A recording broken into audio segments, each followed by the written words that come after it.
Buenas noches, gente bonita de Colima. Estamos aquí en este programa nuevamente de Lo que te choca, te checa. En esta ocasión, pues ya lo declaramos oficialmente un podcast por el contenido, por la forma, por las características y cómo vamos a comenzar a realizar. Como se pueden dar cuenta, pues en esta ocasión estamos de manera en línea, no es presencial. Eh, y bueno, quedamos de que este programa iba a ser dinámico y polifacético. Entonces, bueno, esta es una de las variables que va a tener a lo largo de este programa. En esta ocasión, traemos un tema que es para público en general, pero en particular lo queremos dedicar para todas aquellas personas que cuentan con un familiar que vive una situación de adicción, ya sea a drogas o ya sea a alcohol. Y bueno, pues me acompaña, como siempre, mi compañero, amigo, colega, el licenciado en psicología y con maestría en psicología clínica, Jaime Alberto Mesina Romero, quien cuenta ya con 4 años en experiencia con trabajo en centros de rehabilitación. Por lo tanto, pues ya es un experto en el tema, ya tiene mucho más conocimiento en esta problemática social. Y bueno, el tema, ya yéndonos a lo más importante, son los 5 factores más destacados por los que recae una persona que es adicta a las drogas y al alcohol. Entonces, pues comenzamos, bueno, no sin antes comentarles mi nombre, que es Marta Janet Chávez Quita Romero. Soy licenciada igualmente en psicología y cuento con una maestría en sexualidad y equidad de género. Y juntos, pues, armamos este programa que es Lo que te choca, te checa. Ahora sí, adelante. Si nos puedes informar sobre el tema y que nos puedas comentar cuáles son los 5 factores más destacados, porque sabemos que no son todos, pero nos vas a hablar de los más importantes que un familiar debe de tomar en cuenta. Sí, muchas gracias. Compañera, buenas noches, público en general. Un gusto saludarles. Estamos nuevamente aquí desarrollando este podcast, esta nueva grabación, como ya lo dijo nuestra amiga y compañera en psicología.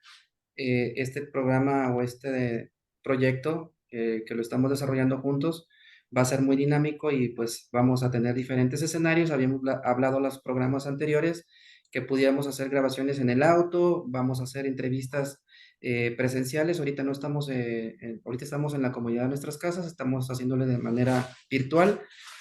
Y bueno, pues entrando en materia, como se dice, voy a hablar de los 5 factores más destacados, o por lo menos que yo he visto en estos 4 años de experiencia con las personas que tienen esta situación de consumo de sustancias. Los 5 factores hay más factores, por supuesto, pero son los más destacados o lo más relevante desde mi punto de vista. Uno de ellos es hablando de la población que se encuentra por segunda, tercera o cuarta vez en un centro de rehabilitación. Por eso está enfocado el tema de las recaídas. Sí, el primer factor que yo he detectado, a mi juicio, es el desertar o la no aserción al tratamiento. ¿Qué significa esto? Que los pacientes con este tipo de vamos a decir, preparación parcial, porque los centros de rehabilitación, no todos, pero algunos, ofrecen 4 meses, 6 meses o hasta un año de preparación para, vamos a decir, que se reintegren a la sociedad. Pero vamos, en mi experiencia, en consulta con estos grupos vulnerables, eh, la mayoría de ellos, vamos a decir, 8 de cada 10 son, son nuevos ingresos, lo que se conoce como nuevas recaídas en estos centros de rehabilitación. O sea, la mayoría de ellos tienen más de 2. Hay algunos que dicen que tienen hasta 10, 12 eh, intentos de recuperarse, o coloquialmente también se le llama 12 anexadas o 12 reingresos. Pero bueno, lo que hemos visto con estos grupos vulnerables en relación al por qué recaen una y otra vez en el alcoholismo o en las drogas ilegales, es porque no tienen una continuidad en su tratamiento. Es decir, ellos terminan su tratamiento de 6 meses o de 4 meses, vamos a ponerlo de 6 meses, y tienen poca preparación dentro del centro de rehabilitación. Eh, Poca preparación en el sentido, me refiero en el sentido de que no se les ha hecho hincapié, no hablo por todos los centros de rehabilitación del estado de Colima, pero sí en algunos que yo he estado, me he dado cuenta que tienen poca preparación, es decir, dentro del centro de rehabilitación, para que prepararlos para que cuando salgan tengan un seguimiento que se le llama tratamiento ambulatorio. Si el paciente abandona el tratamiento fuera de el centro de rehabilitación, pues esto es un factor sumamente importante, o con un porcentaje muy alto, vamos a decir del 95%, que recaiga. Es decir, si el paciente no tiene continuidad a su tratamiento una vez que termine el bloque de 6 meses o 4 meses o un año dentro de un centro residencial, es muy probable que vuelva a recaer porque abandonó el tratamiento ambulatorio en una consulta privada o en una institución de gobierno como son el DIF o Centros de Integración Juvenil, que son bueno, Centros de Integración Juvenil es la institución de gobierno que es especialista en adicciones, en contener, dar seguimiento y dar contención a este tipo de situaciones sociales.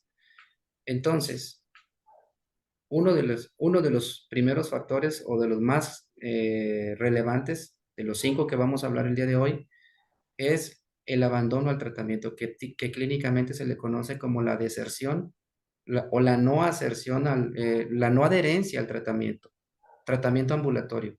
Ir a terapias, ir a consulta, estar con este monitoreo y que los familiares acompañen a sus usuarios para que sea un seguimiento integral.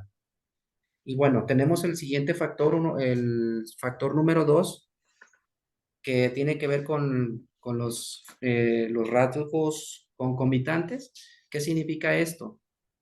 En psicología utilizamos este término de términos concomitantes o factores concomitantes. Son aquellos aspectos, por ejemplo, una persona que está por alcoholismo en un centro de rehabilitación, termina su bloque de 6 meses o 4 o un año, y de repente se integra a la sociedad con la familia, porque pues sí, finalmente se tiene que ir a su contexto social, a seguir su vida, su trabajo, sus labores.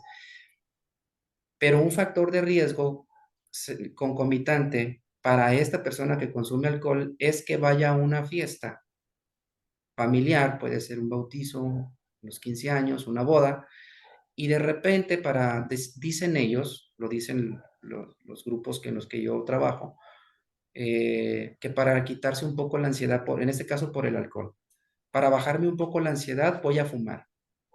Entonces, tomar el reemplazar el alcohol por el tabaco se convierte en un factor concomitante, es decir, el tabaco te puede llevar a que puedas consumir otra vez el alcohol, o viceversa.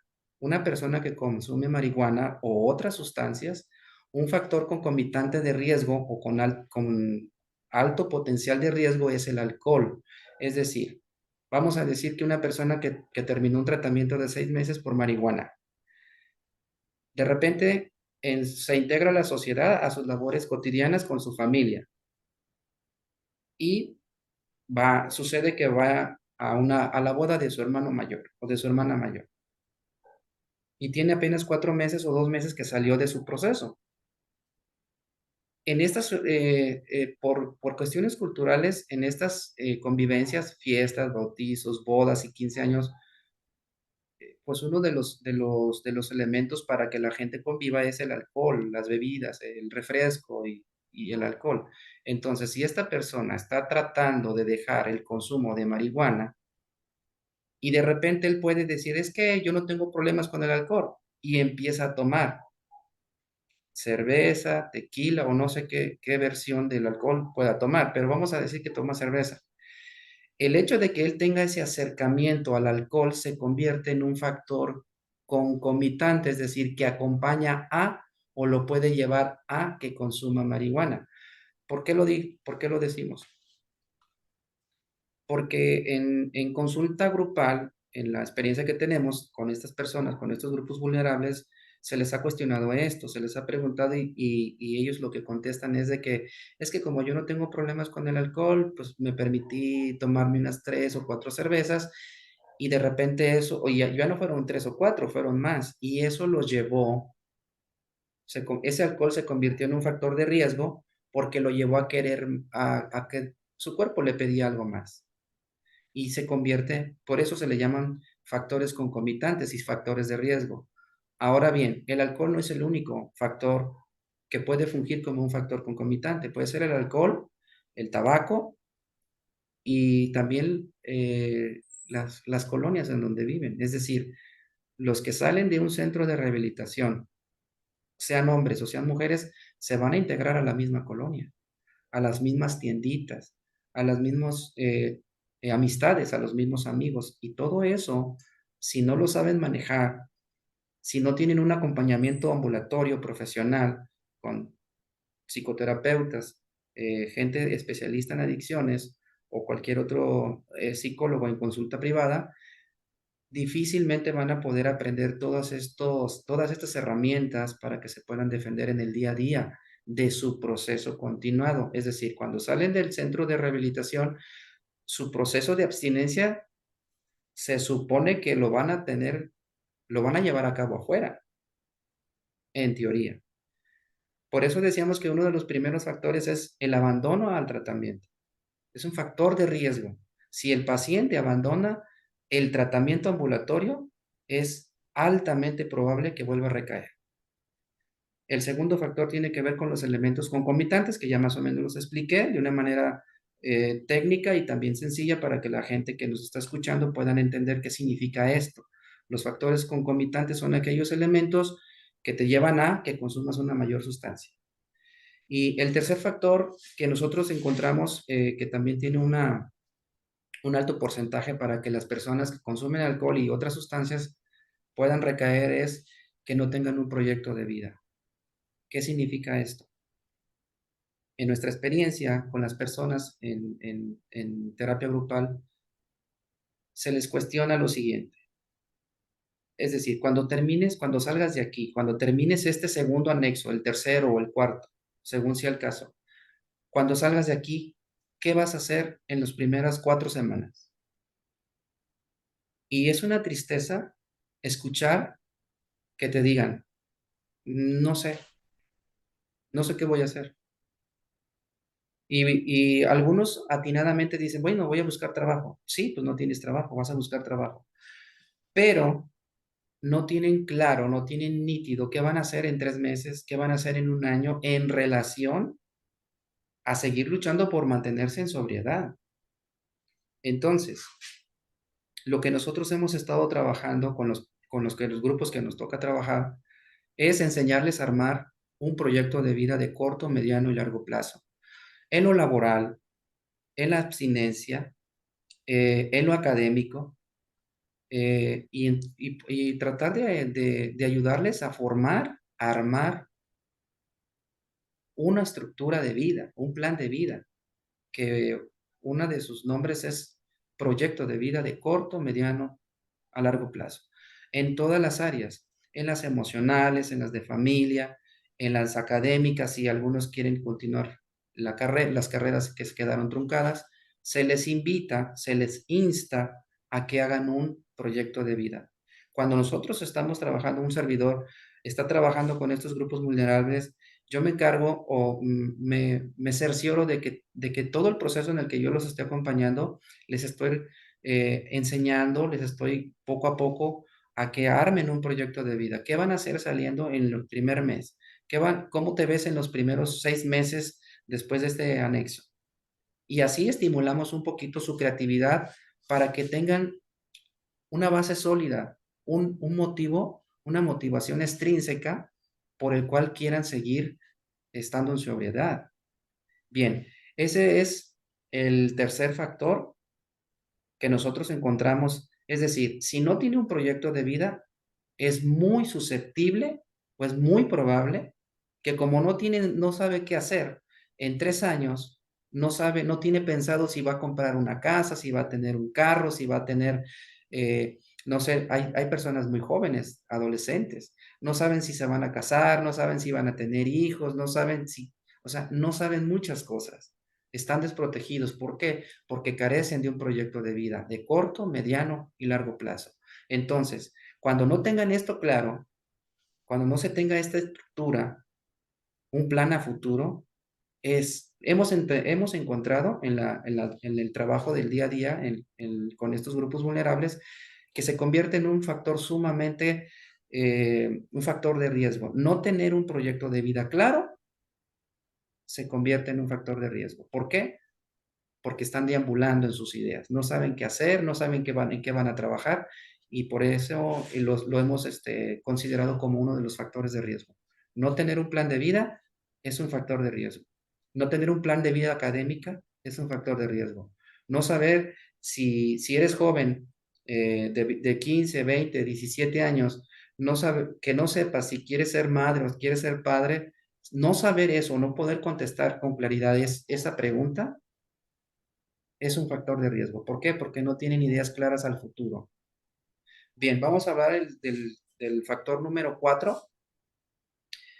que tiene que ver con la problemática del consumo. Es decir, nos hemos encontrado en estos grupos vulnerables que la mayoría de las veces están ahí no porque ellos quieren estar, sino porque un familiar, el papá, el tío, los tutores, los anexaron por segunda, tercera o cuarta vez.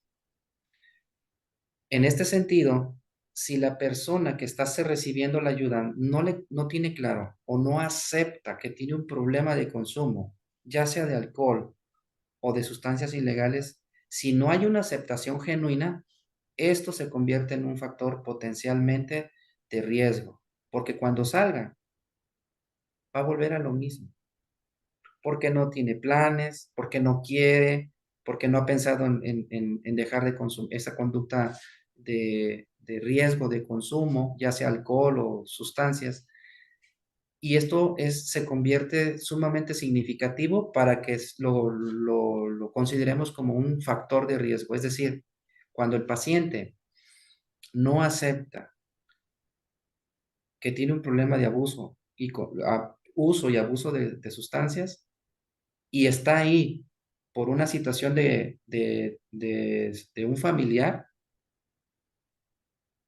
hay algunos que nos han dicho que cuando salgan, por ejemplo, no todos los grupos, no todas las personas con los grupos que trabajamos, pero sí algunos nos han dicho, no, yo cuando salga voy a volver a consumir. ¿Por qué? Pues porque aquí me encerró mi familiar. Entonces están enojados, están molestos con el familiar. Y eso, la no aceptación de que tienen un problema social, es sumamente importante y es un factor de riesgo muy significativo para que la persona que se está tratando, en esta ocasión, no por voluntad, sino por la ayuda de un familiar, es un alto riesgo de que vuelva a recaer. Y bien, el quinto factor que nosotros consideramos que es sumamente importante destacar para las familias, para el público en general y para las personas que tienen, como ya lo dijo mi compañera psicóloga, está dedicado esta charla, esta conferencia, esta charla, esta plática al público en general, pero mm, con un especial enfoque a las familias que tienen este tipo de situaciones, que tienen hijos, que tienen sobrinos en un centro de rehabilitación, tratando de que se integren a la sociedad de una manera, eh, pues, el familiar lo que anhela es que se cure, que ya sea la última, si es la tercera, que ya sea la última, si es la primera, que no tenga una segunda, pero el tema del que estamos hablando hoy es de las personas que ya tienen más de dos recaídas. Y este factor número 5 tiene que ver con los rasgos biopsicosociales. ¿Qué significa esto? Hay factores genéticos hereditarios que los manuales por ejemplo, uno de ellos se menciona en el manual de SM5, que es un rasgo del 2%. Los factores hereditarios son muy pocos, vamos a decir, es un porcentaje muy reducido. Pero si la persona, por ejemplo, consume alcohol, los padres que van a tener un hijo, los padres jóvenes que van a tener a un bebé y consumen marihuana o consumen otro tipo de sustancias ilegales o consumes alcohol durante el embarazo, dicen los manuales de medicina como por ejemplo la CIE-10 y el DSM-5 que hay un riesgo que tu hijo nazca con una predisposición al consumo de alcohol o al consumo de otra sustancia de un 2%. Tú puedes decir, pero es un porcentaje muy bajo. Sí, sí es muy bajo, pero sin embargo se lo vas a transmitir. Que sea, que sea, que sea es una predisposición, es una tendencia que en su vida adulta, en su adolescencia, tenga una predisposición del 10% porque inconscientemente se lo transmitiste genéticamente. Y el factor social, uno de los factores sociales, es importante tener en cuenta que la sociedad, la escuela, el contexto de trabajo en donde el niño o el adolescente crece, se convierte en un factor de riesgo también porque cierto es que los seres humanos somos seres humanos gregarios, somos seres humanos sociales y pues el adolescente no vive en una burbuja. El adolescente no vive aislado de esta sociedad, es decir, de la esquina, de la tiendita, de los amigos o de las malas amistades. El familiar vive ahí. Entonces el factor social abona cierta responsabilidad para que tu adolescente, tu hijo, tu hija, se haga acreedor o adquiera este tipo de consumo. Aparte de otras cosas, este, este es un aprendizaje social. Es decir, no lo traes, hablamos de un factor de un 2% de predisposición, pero aparte lo ves en la calle, lo ves con tus amigos o lo ves en el trabajo, pues te haces muy vulnerable, te vuelves muy vulnerable porque el factor social te está abonando, te está modelando un aprendizaje. Es decir, tú eres adolescente y lo que en psicología se conoce como el sentido de pertenencia. Es decir, tú quieres pertenecer a un grupo, pero tu grupo al que tú quieres pertenecer empieza a fumar tabaco, empieza a beber alcohol. Tu inconsciente te va a decir, bueno, yo quiero pertenecer a ese grupo por el sentido de pertenencia. Quiero pertenecer a ese grupo, pero lo más probable es que vas a fumar y vas a beber por ese sentido de pertenencia, por esa necesidad que tú tienes de encajar en ese grupo social. Y bueno, compañera, colega, psicóloga, hasta aquí los 5 puntos de los 5 factores de riesgo que consideramos a nuestro juicio, que son los más relevantes y más significativos por el cual una persona recae en una sustancia, en el alcoholismo y en la drogadicción. Te dejo los micrófonos. Gracias. Fíjate que estaba escuchándote y estaba viendo el quinto punto el que acabas de mencionar, lo de los rasgos biopsicosociales, y me quedo pensando cómo si ya tiene una predisposición y luego aparte es en una familia, obviamente si tiene una predisposición es porque uno de los padres consume pues sí, ¿no? O bebe. Así es. Entonces, si tiene esa predisposición y luego aparte nace el niño y está en un ambiente que continúa con eso, pues obviamente pues va a ser más, ¿no? Entonces hay más probabilidades. Las probabilidades del 2% pueden incluso aumentar a un 10, un 15 o un 20, dependiendo, pero sí le va a afectar el ambiente. Y bueno, yo te Así quería es. hacer una pregunta. En los centros de rehabilitación, ¿entra cualquier personas de cualquier edad o hay una edad de ahí en adelante? Se supone que hay una edad mínima, como tope mínimo, y hay una edad, bueno, como tope máximo, pero me he encontrado en algunos centros de rehabilitación, por ejemplo, adolescentes de 13 años, que sí está permitido por las instituciones en algunos casos especiales, por la CONADI, sí lo permite, pero no en todos. Son solamente en casos que están continuamente monitoreados. Y del otro lado, al otro extremo, me he topado con pacientes de 65, 75 años que están por alcoholismo. Creo que del tope mínimo hacia arriba no hay tope. Desde el adolescente, creo que es de 13 años, de 10 años no los admiten, pero de 13 años hacia arriba sí. ¿Ok? ¿Y hay una edad en la que sea más vulnerable, que haya más frecuencia de asistencia? Eh, Mira, tu pregunta es bien sumamente importante.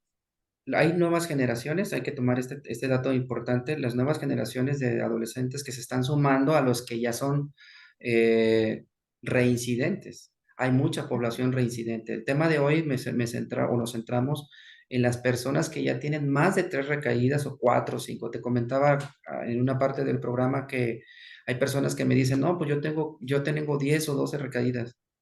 Y le digo, oye, pues te has pasado por lo menos 10 años de tu vida encerrado en un centro de rehabilitación. Suena abrumador, pero esa es la realidad que estamos viviendo, por lo menos en el estado de Colima. Hay gente que dice, tengo 12 recaídas, no una, ni dos, ni tres, más de 10. No toda la población, eso hay que aclararlo, pero ya una recaída a partir de la tercera, pues ya es de mucho cuidado porque pues probablemente sea un candidato a que sea de, no la, sea un prospecto para la tercera, la cuarta, la quinta. Y bueno, por eso hicimos este programa, para que las personas hagan conciencia de esto, no abandonen el tratamiento. Los familiares tienen que ir a terapia, acompañar a su familiar por lo menos unos 6 meses para que sea una terapia integral, para que el familiar sepa cómo tratar con un familiar que tiene esta problemática social de consumo. Debe de ser integral, sumamente integral. De hecho, lo recomienda la CONADIT en sus manuales de control de adicciones. ¿Y la edad?